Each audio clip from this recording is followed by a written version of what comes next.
السلام عليكم ورحمة الله وبركاته. الحمد لله نحمده ونستعينه ونستغفره ونؤمن به نتوكل عليه ونعوذ بالله من شرور أنفسنا ومن سيئات أعمالنا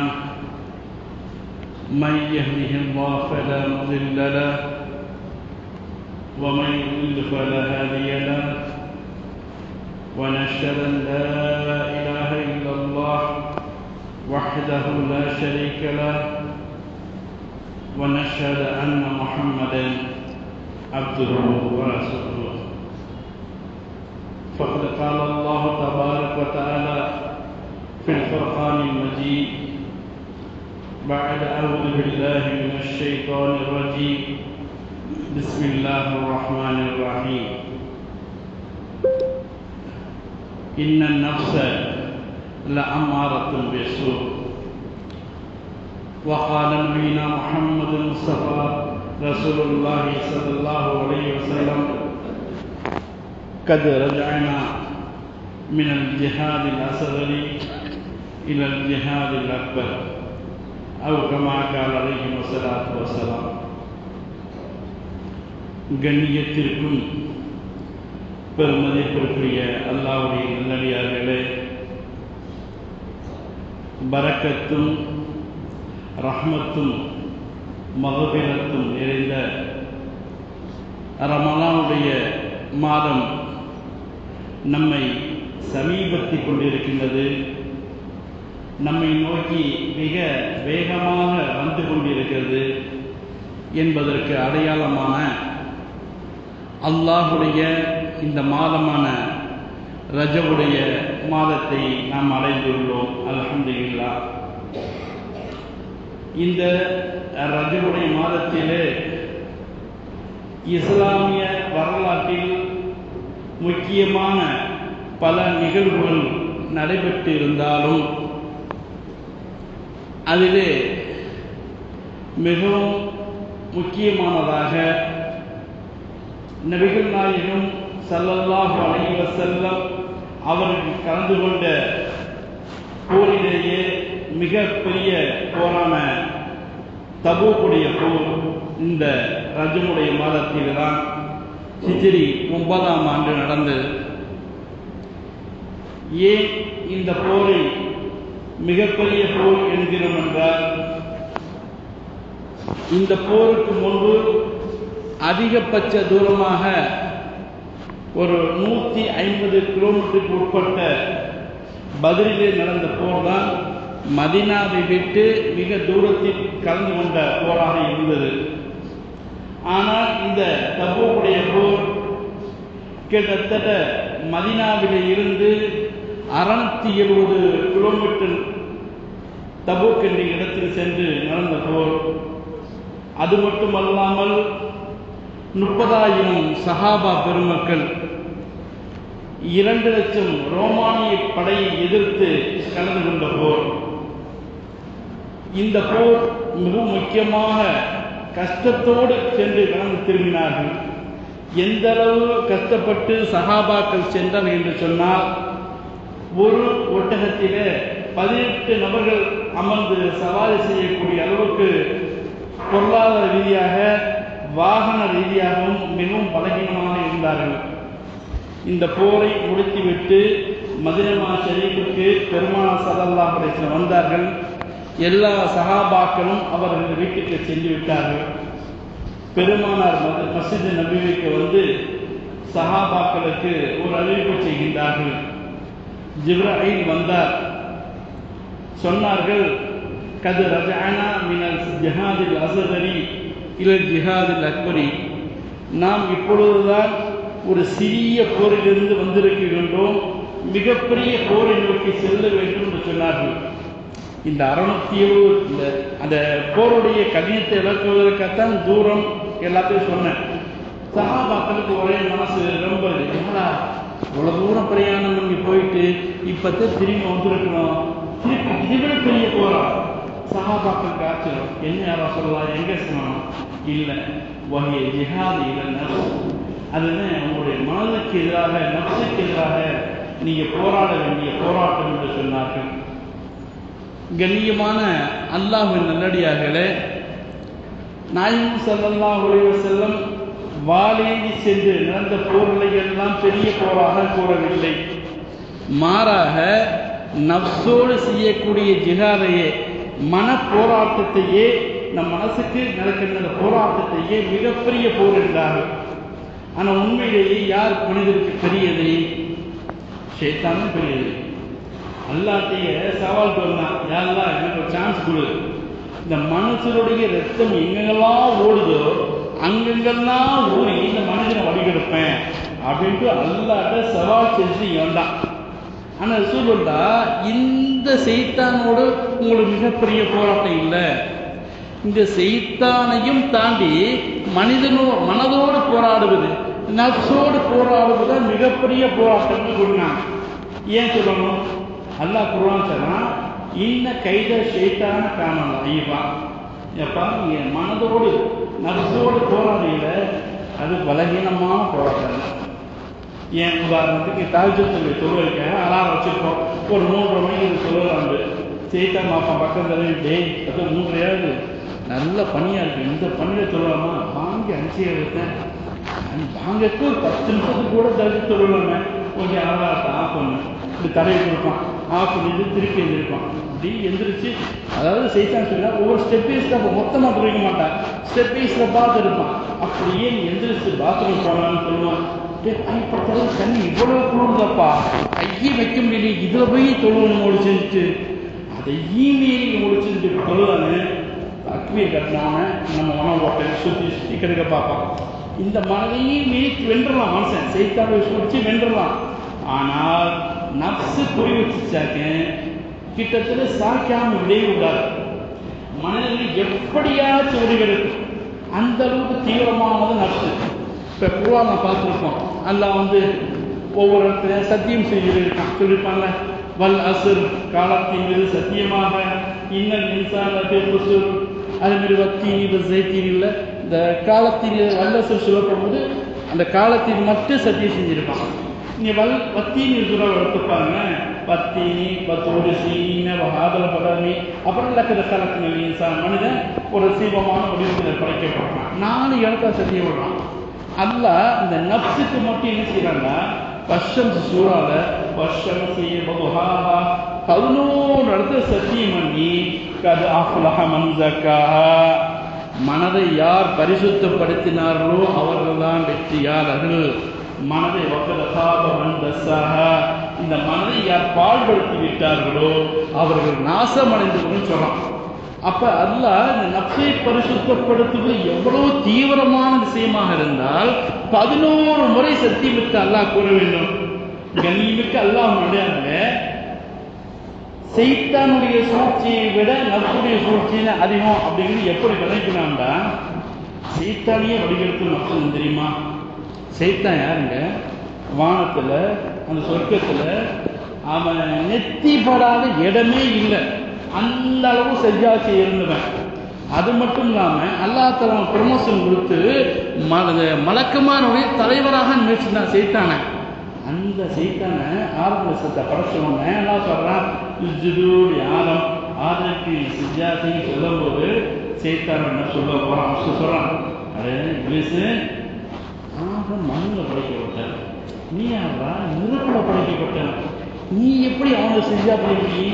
அது மட்டும் இல்லாமல் உன்னுடைய கேட்டகரி என்ன, உன்னுடைய அந்தஸ்து என்ன, இந்த மலக்குமாரனுக்குலாம் தலைவன் அண்ணா வச்சிருக்கானே, நீ எப்படி ஒரு களிமண்ணால் படைக்கப்பட்ட ஒரு ஆளுக்கு போய் செஞ்சா செய்ய இப்படி கேட்டவன, ஆஹா உண்மை என்ன, இன்னும் எவ்வளோ பெரிய ஆளு அப்படின்னு நப்சுக்கு அடிபடுறதுனால நான் ஆதமுக்கு செஞ்சா செய்ய மாட்டேன்னு சொன்னான்.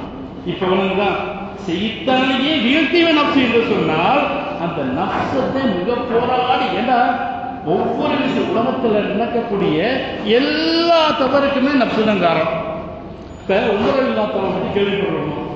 உமர் ரலியல்லாஹு ஒரு பாதையில் போனாங்கன்னு சொன்னால் சைத்தான் வேறொரு பக்கம் விரண்டு ஓடியுமா, அந்த அளவு வழிபட்டுருக்க. அவங்களே சொன்னாங்க, நான் போராட்டங்கள் கஷ்டப்பாங்க. ஏன் தெரியுமா? ஒரு போரின் போது உமர்கத்தனுக்கு ஒரு தோட்டம் கனிமத்தாக கொடுக்கப்பட்டது. லோகர் முடிச்சு அசர் டேட்டில் தோட்டத்துக்கு சுற்றி பார்க்க போகிறாங்க. அது அழகான பழங்கள், வர்க்கங்கள், அழகான மரங்கள் வந்து தோட்டம். இப்படி தோட்டத்தாக நல்லா இருக்கேன், நல்லா இருக்கேன், நல்லா இருக்கேன் எல்லாத்தையும் சுற்றி பார்க்க அசருடைய வந்து கலாம் பேசும். உமரில் தன் பதிலை துணிச்சு வந்து கலாம் பண்ணிட்டு சொன்னாங்க, இந்த தோட்டமே வேணாம், என் நர்சுடைய கட்டுப்பாட்டால் என்னுடைய அசர் தொகையை நான் இழந்துவிட்டேன், அதனால் தோட்டத்தையே ஹரியாத்து தர்மமாக கொடுத்தாங்க.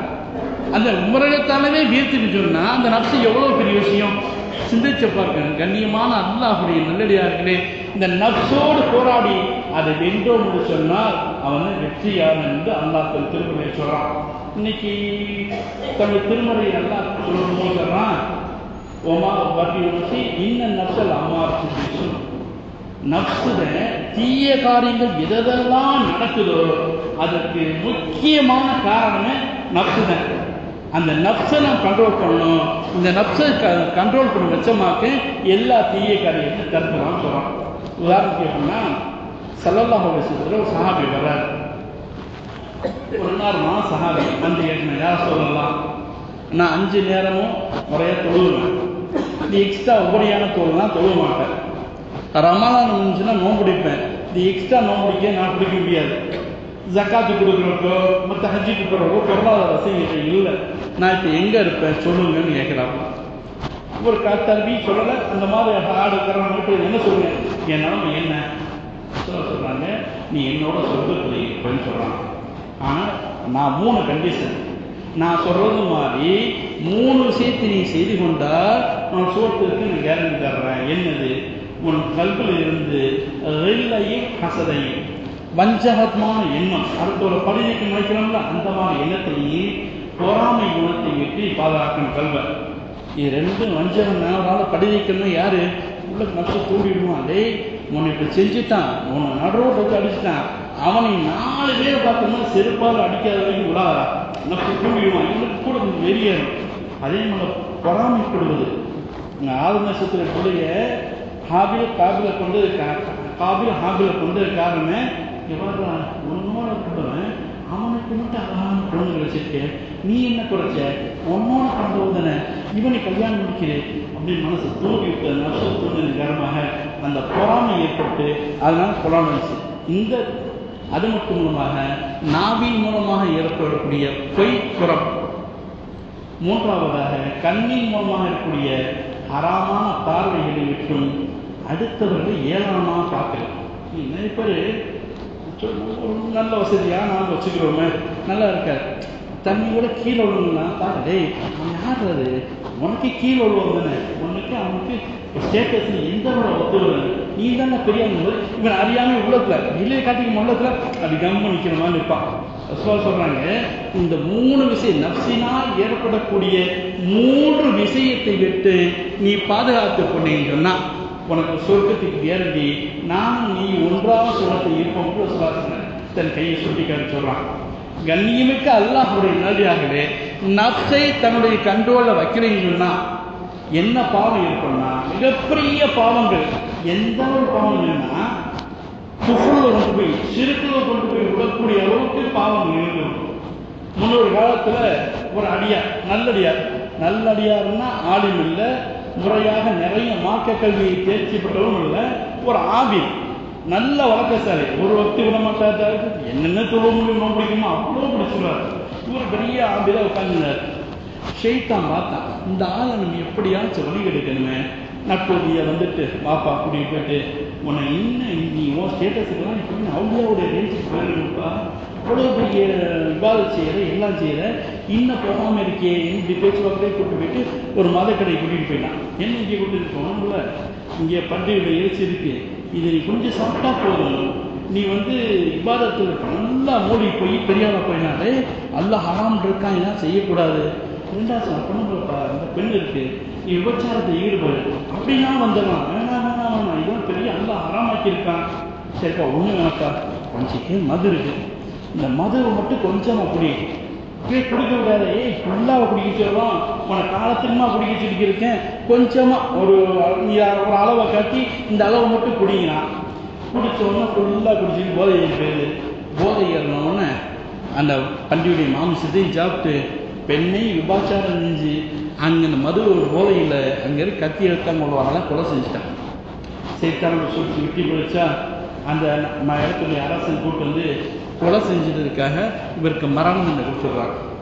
இப்போவும் சைத்தான் போகிறான், நம்மளுக்கு செஞ்ச தூக்க கையில் நிற்கலாப்ப சைத்தான் போகிறான், என்னடா இப்படி செஞ்சுட்டு கூட்டு நல்லா இருந்தேன், இவருக்கு கொலையே பண்ணி விபச்சாரம் செஞ்சு பதவும் குடிச்சு எல்லாம் ஆறாமல் செய்ய வச்சு இப்படி நிற்க வச்சுட்டியேன்னு கேட்குறான். சரி ஒன்றும் இல்லை, இப்போ நான் சொல்கிறது இந்த இடத்துல உன்னை காப்பாற்றக்கூடிய சக்தி எனக்கு வந்து இருக்கு, நான் சொல்கிறது மட்டும் செஞ்சுட்டே இருக்கேன், உன்னை காப்பாற்றுறேன். சொல்வது நானும் ரொம்ப நினச்சி எனக்கு சுஜு செய்ய உன்னை காப்பாற்றுறேன். இப்போ இவனுக்கு தூக்க கயிறு விட்டு தப்பிக்கணும், வேறு வழியால் இவனை விட்டா ஆள் இல்லை, கீழே தூக்க கயிறு இருந்துக்கும்போது சுஜு செய்யலாம், தூக்கம் மாற்றப்பட்டு இருந்து வேணும். கண்ணியமான அல்லாஹுடைய நல்லடியார்களே, எது என்று சொன்னால் இவர்கள் இவ்வளவு மோசமான நிலைமைக்கு என்ன காரணம்? அவர் பாட்டு தொழுதாரு, ஓதினாரு, இபாதத் செஞ்சாரு, ஜக்காத்துக்கு எல்லாம் செஞ்சாரு. இவர் தன்னை இவரை உயிரிழைக்க வளைவண்டு நப்சு சொன்னதுக்கு கட்டுப்பட்டாரு. குறுக்கு வழியில நீ எப்படியாச்சும் மேல வந்து வரணும்னு ஆசைப்பட்டாரு. அந்த விளைவு என்ன? கடைசியோட வார்த்தை சிறுக்கிலே முன்பு என்று வரலாற்றாசிரியர் சொல்வாங்க.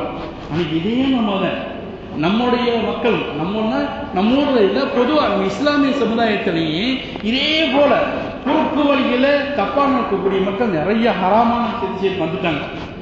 ஒரு சில பேருக்கு குழந்தை இருக்காது, அதிகமாக டாக்டர் காமிச்சிருப்பாங்க, பல ட்ரீட்மெண்ட் எடுத்துருங்க, எல்லாம் செஞ்சுருப்பாங்க. அதே மாதிரி தீராத வியாதிகள் இருக்கும், எவ்வளவோ டாக்டர் ட்ரீட்மெண்ட் வந்திருக்காரு. ஒரு அம்மா வரும், ஏம்மா இத்தனை வருஷம் குழந்தை இல்லையே, ஒரு குறிப்பிட்ட ஊரை சொல்லி இந்த கோயிலுக்கு போய் தேங்காய் உடச்சியாக்கு உனக்கு தான் அந்த அம்மா உட்காரு, இந்த அம்மா தெரிஞ்சு உடச்சிட்டு வந்துச்சு, ரெட்டப்பழம் வந்துருச்சு, இந்த அம்மா போய் உடச்சிட்டு வந்துச்சு, நோயெல்லாம் ஒரே மாதத்துக்கு தேவைப்பட்டுச்சு. அம்மா கோயிலில் போய் தேங்காய் உடைச்சது பாவம் இல்லையா? சாமியா கும்பிட போகிறோம்னா தேங்காய் எத்தனை உடைக்க போகிறோம்? தேங்காய் கூட்டிட்டு போகிறது. இந்த அம்மா தேங்காயை உடைச்ச உடனேயே சொல்லணும், நம்ம தேங்காயை உடைச்சிட்டேன், பெருக்கிறதுல பாதி கேளை பண்ண மாதிரி உனக்கு கோயில் விட்டு 3 ரவுண்டு சுற்று தேவைப்படுறது. 3 ரவுண்டு சுற்றிட்டு கடைசியில் இந்த சாமிக்கு ஒரு 3 முக்கி போட பால் சொல்ல போகும்போது அந்த மாற்று மத கடவுளுக்கு சுஜூது செய்து இன்றைய நமது சமுதாய மக்கள் எத்தனையோ நபர்கள் இதே போல கோயில்களிலே சென்று அல்லாஹ்வை மறந்துவிட்டு மாற்று மத கடவுளை வழிபடக்கூடிய சூழல் இருந்து கொண்டிருக்கின்றார்கள். கண்ணியமான அல்லாஹ்வுடைய நல்லடியார்களே, இது எல்லாம் நப்சு. அல்லாஹ் கொடுக்காத யாரு கொடுக்க முடியுமா? இந்த உலகத்திலே நீ யாரெல்லாம் இலாஹ் என்று கடவுள் என்று உலகத்திலேயே உயர்ந்த டாக்டர் மருத்துவ இருக்கின்றீர்களோ அவர்களுக்கும் ஷிஃபாவை கொடுப்பது, அவர்களுக்கும் கொள்கைகள் கொடுப்பது அல்லாஹ் ஒருத்தன் தான். இந்த அல்லாஹ்வை மறந்துவிட்டு அடுத்தவன் மீது நப்சு சொல்றது, உனக்கு எப்படியாச்சும் தேவைப்பட போதும், எப்படி குழந்தை 10 வருஷம் ஆச்சு, 15 வருஷம் குழந்தை பிறக்கிற, ஏதாவது ஒரு வழியிலே குழந்தை பிறக்காதா என்று ஏங்கிக் கொண்டிருக்கிற உள்ளத்தை நப்சு வழிகெடுத்து நீ செருக்களை ஒன்று நிற்குது. இதே போலத்தை நம்ம ஊரிலேயே சில வழிகேடான விஷயங்கள், தவறான விஷயங்கள். இந்த வெயில் காலத்தில் அம்மையில் ஒரு நோய் போகும், எல்லாரும் பார்த்துருப்போம். இந்த அம்மை போட்டால் என்ன செய்வாங்கண்டா, வேப்பலை கட்டி வைப்பாங்க, வேப்பலை பூசுவாங்க, வேப்பலை கொலையடிப்பாங்க. இந்த வேப்பலை அம்மை என்ற நோய்க்கு வேப்பலையிலே அல்லாஹ் ஷிஃபா வைத்தால் அதை செய்வது தப்பு கிடையாது. ஆனால் அம்மாவுக்கு என்ன செய்யுமா, அம்மா வந்திருக்காக, இந்த அம்மாவை கோச்சு எதுவும் பேசக்கூடாது, கொஞ்சம் ஹார்டாக பேசக்கூடாது, அம்மா கோச்சுக்குவாங்க. எந்த அம்மா? உங்கள் சின்னம்மாவா பெரியம்மாவா? உலகத்தில் நோயை தரக்கூடியவன் அல்லாஹ், அது ஷிஃபாவை இழிக்கக்கூடிய முழுவன் அல்லாஹ். ஆனால் அது இல்லாமல் நிறைய பேர் சாமியாக்கு பூசல் கொலையடிச்சு பார்க்குறான், தெரியுமா? நிறைய பேர் செய்கிறாங்க. இதுக்கெல்லாம் சிறக்கின்மை விளங்கவில்லை. கண்ணியமானவர்களே, அந்த வேப்பிலைக்கு ஷிஃபாவுடைய சக்தியை கொடுப்பது அல்லாஹ் தான். அதையெல்லாம் மறந்துவிட்டு நம் சமுதாய மக்கள் வழிகளிலே எவ்வளவோ காலங்கள் முன்னேறி வந்து கொண்டிருந்தாலும் தவறான வழியிலே இருந்து கொண்டிருக்கிறது என்று சொன்னால் அந்த நப்சுடி வழிகிறது எப்படியா தேவைப்படணும். ஆனால் அந்த இவ்வளவோ நவீனமான என்னென்னமோ ஆட்சியாக்கள் பயம் சொல்றாங்க. யாராவது கேட்குறாங்களா? நப்சுக்கு கடிமப்படுறாங்க.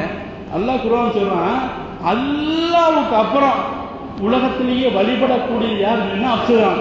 அல்லாஹ் குர்ஆன் சொல்றான், அல்லாஹ்வுக்கு அடுத்தபடியாக அது இத்தகத இலாஹும் ஹவா, உங்களுடைய நப்சன் ஹவாத மனோ இச்சைகளை தேனி கடவுளாக தேர்ந்தெடுக்கலாம்னு சொல்றான். எந்த மனசு சொல்றது நப்சு சொல்ல அப்படியே கட்டுப்பட்டு நம்முடைய வழிகளை சொல்லிவிட்டுனா அதிகமான பாவங்கள். பூசரிமா சொல்றாங்கல்ல, வகாலிக்கு நப்ச ஷைத்தான் ஆசிமா இன்னமா மஹலாக்க நுஸபத்தமி. இந்த நப்சுக்கு சைத்தானுக்கு என்ன சொல்றது கேட்கவே கூடாது. அப்படி கேட்காம இருந்தா தான் வாழ்க்கை வெற்றி பெறும். நப்சு செய்ய முடியும்னா இன்னுமா மஹலாக்க நுஸபத்தமி, உனக்கு நல்ல சொல்றமான்னு சொல்றான். என்னத்தை நல்ல சொல்றமான்னு சொன்னா தெரியும். சைத்தானோ நப்சோ அதை கேட்காத பூசரிமா சொல்றாங்க. இன்னைக்கு ஒருத்த வருவான், நம்ம டேய் மாப்பிள்ள வா வயசா போவோம் தண்ணி இருக்கணும். டேய் இன்னைக்கு மதுவில் தானே நல்லா சக்தி இருக்கா, அல்லாஹ் குர்ஆன் சொல்லிருக்கான்ல மதுவில் ஆற்றல் இருக்குன்னு எல்லாம் சொல்றான். மதுலையும் நன்மை இருக்கு, அதை விட தீமைகள் தான் அதிகம் நல்லா சொல்றான். ஆனா இவன் சொல்றான் மது குடிச்சோம் அப்படின்னு ஜெம்முன்னு வரலாம்டா, நான் தெம்பா இருக்கலாம்டான்னு சொல்றான். எத்தனை நல்ல சொல்றமான்னு சொல்றது. ஒரு டீ குடிக்க மாடா, டீ குடிக்கனாட்டே டீ வந்து 10 பைசா பாக்கல இல்லை, ஒரு 10 பைசா இது இல்லை. ஆனா மது குடிக்க போற மாட்டேன். டேய் மாப்பிள்ளை வாடா, ஃபுல் செலவு ஏன் செலவு, 1000 ரூபாயும் சரி 2000 ரூபாயும் சரி. ஏன்டா ஹராமை ஒழுக்குவதற்கு, ஹராமை செய்வதற்கு என்ன வேணாலும் செய்தான் சொல்லுவான். அப்படி சொன்னாலும் நீங்கள் தவறாக இருக்கிறா. ஹராம் இது ஹலால் இது விளங்கி இருக்கணும். கொஞ்சமாச்சு விளங்கினாத்தே நடக்க முடியும்.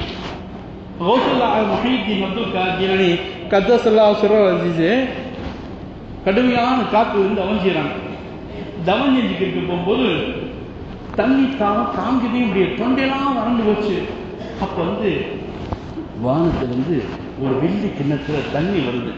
மஹை அப்துல் காதிரே, உங்களுக்கு இந்த தண்ணி கிண்ணத்தை நான் ஹலாலாக்கி விட்டோம், நீங்கள் குடிங்க. தாகத்தில் வாடிக்கை இருக்காங்க, இந்த தண்ணி கிணத்தும் ஹலால் ஆக்கிட்டு குடிங்கன்னு சொல்றாங்க. உடனே அவுது பில்லாஹ் மினஷ் ஷைத்தானிர் ரஜீம். தண்ணி இருந்தால் வானத்திலிருந்து வருதுன்னு அல்லா தான் கொடுக்குறான், குடிக்கலாம்ல. ஆனால் ஹராம் முன்னாலே தெரிஞ்சுதான் நடக்கும். வெள்ளியும் தங்கமும் ஆபரணங்களாக அணிவதற்கு ஹலாலாக்கப்பட்டுள்ளது. ஆனால் அவை இரண்டுமே குடிப்பதற்கோ உண்ணுவதற்கோ பாத்திரமாக பயன்படுத்த ஹராமாக்கப்பட்டது. சைத்தான் நல்லது செய்யற மாதிரி செஞ்சு உனக்கு நான் ஹலால் ஆக்கிட்டு நல்லா சொல்ற மாதிரி சொல்றான். ஆனா கொண்டு கொடுக்கறது எது? வெள்ளி பாத்திரத்துல. இப்படித்தான் கண்ணியமானவர்களே, பார்ப்பதற்கு நல்ல சொல்ற மாதிரியே சொல்லும். ஆனா அத்தனை நம்ம கெடுதலிக்கக்கூடிய நப்சுடைய சைத்தானுடைய சேர்க்கைகளை நான் பார்த்து விளங்கிட்டாத்த நமக்கு இந்த நப்சோடு ஜெயிக்க முடியும். சரி, இந்த நப்சுடைய இவ்வளவு தெரியல சார், இது எப்படி ஜெயிக்கிறது? ஏதாச்சும் வழி சொன்னோம்ல. இன்னும் நப்சல அம்மாரத்தும் விசு இல்லாமா ரஹ்ம ரப்பி. அதெல்லாம் யாருக்கு ரஹ்மத்து காட்டினானோ அவங்களை தவிர யாருமே தப்பிக்க முடியாது. என்ன சொல்லுவாங்கடா, விலாயத்துடைய படித்தரத்துல மேல மேல ஏறி போட்டிருந்தாலும் அந்த இறைநேசர்கள் ஒரு கால விலாயத்துடைய படித்தரத்தை ஏறுறதுக்கு பயன்படுத்தான், இன்னொரு கால நப்சை மிதிச்சுட்டே இருப்பான். விட்டா ஏறி எப்படி தண்ணிக்குள்ள பந்தை போட்டு அமைக்கிருக்கோம், விட்டா சல்லுன்னு மேல வந்துடும்ல, அதே மாதிரி கொஞ்சம் விட்டாலும் சரி அவர் மிதச்சு போயிடும். ஆகையால் நீங்க என்ன செய்யணும்னா, முடிஞ்ச அளவுக்கு நம்ம அல்லாஹ் துவா கேட்கணும். இல்லா ராமஹரபி எல்லாம் நீ கரண் காட்டி கிருபை செய்யாட்டே தப்பிக்க முடியாது. இந்த மனித சைத்தானை விட்டும் உண்மையான சைத்தாவட்டும் நப்சை விட்டு இந்த பாதுகாத்து. ரெண்டாவது சொல்றாங்க, பசியை கொண்டு இந்த நப்சை அடக்கான். அல்லாஹ் முதல்ல நப்சை படைச்சானா. படைக்க போகும்போது படைச்சு நல்லா கேட்டானா, நான் யாரு நீ யாரு? எல்லாம் நீ இந்த நான் அந்த இந்த திபுருப்படி நப்சுகிறீங்க. நான்கிற ஒரு அகந்த இருக்குல்ல, நீ இந்த நான் அந்த சொன்னா கேட்க மாட்டியே. நராத்து 100 வருஷம் போட்டான். 100 வருஷம் நீ இப்ப சொல்லு, நீ யாரு நான் யாரு? நீ தாப்பா, நான் அந்த நப்சு நான் தான் தெரியாதுமான்னு சொல்லிச்சேன். சொன்னா கேட்காது. பசிங்கிற ஒரு நரகத்தை போட்டு படைச்சு அந்த நரகத்தை 100 வருஷம் தான் போட்டானா. பசியில வாட்டி எடுத்தான். திருப்பி கூட்டிட்டு வந்து கேட்டான், இப்ப யாரு சொல்லு? யாரெல்லாம் நீ என்னோட ரப்பு, நீ தான் ரச்சன், நான் உன்னோட அடிமைன்னு சொன்னான். மாமூல் சொல்றாங்க, செய்தா மட்டும் அன்னைக்கு அடிபணிச்சு நீ ரப்பு தான் நான் தான் அடிமைன்னு சொல்லியிருந்தா இந்த நோம்பையே கடமை வைக்க மாட்டான். இந்த நப்சை கட்டுப்படுத்துவதற்காக நோம்பையே படைச்சான். கண்ணியமானவர்களே, இந்த நப்சுக்கு நான் முடிஞ்ச நோம்பு வைக்கணும். ஏன்னா எது கேட்குதோ அதை கொடுக்கக்கூடாது.